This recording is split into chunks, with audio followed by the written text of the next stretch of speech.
We are discussing Ben Shapiro, but more than discussing Ben Shapiro, the Orthodox Jew, very popular, really sharp fellow.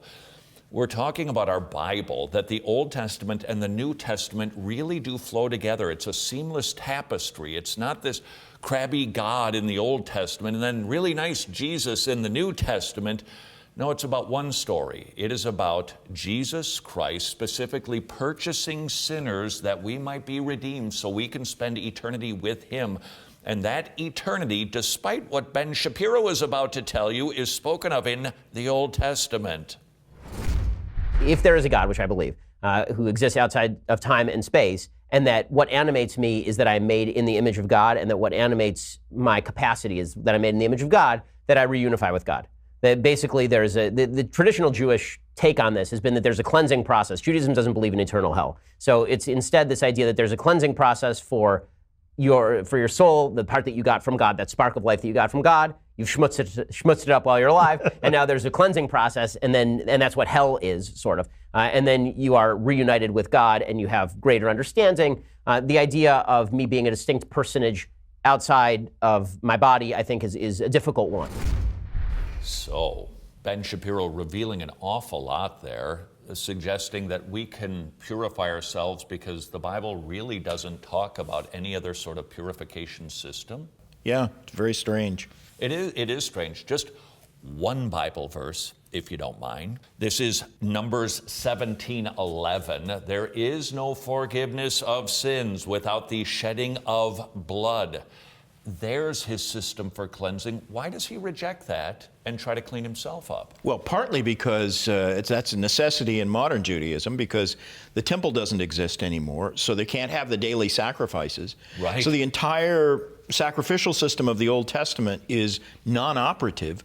So they for 2,000 years, Jewish theologians, rabbis have had to find alternative a new prayer. Yeah. Right, a new explanation for how atonement is done. And of course it's works-based because it comes out of the same sort of Sadducee and Pharisee traditions. And what Ben Shapiro believes is a mingling of the Sadducees tradition and the Pharisees tradition over 2,000 years developed with rabbinical tradition. And what he actually holds to is a tradition. He would say this, I think, that Jewish tradition for him is more authoritative than his own reading of Scripture. The teaching of the rabbis, I'm sure he quotes Maimonides freely and regularly. So Ben has missed the point of the law. The Old Testament laws, and there are many of them contained in the Pentateuch, the first 5 books of the Bible. What did Paul say was the purpose of the law? To make sin exceedingly sinful and to demonstrate that we're all guilty under sin, that every mouth may be stopped. We can't cleanse ourselves. It's a schoolmaster to bring us to Christ. To bring us to Christ. I had not known sin but by the law.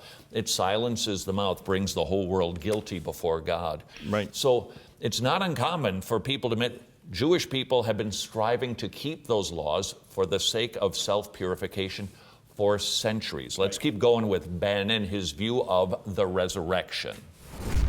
The idea of Tichiyat HaMetim, which is the idea of resurrection of the dead, that's a different idea than what happens after you die, right? Tichiyat HaMetim is the idea that eventually the Messiah comes, that we'll all be resurrected back in our physical bodies at a certain point, which, honestly, given the nature of how science is moving and the possibilities of cloning, is actually less crazy than it sounded probably a couple of thousand years ago. All right, the cloning thing aside, let's talk about the resurrection. I think Ben is denying that the Old Testament has anything to do with the resurrection. Yeah, which is pretty amazing, actually, because I think the oldest book in the New Testament would be the book of Job, probably written before the Pentateuch.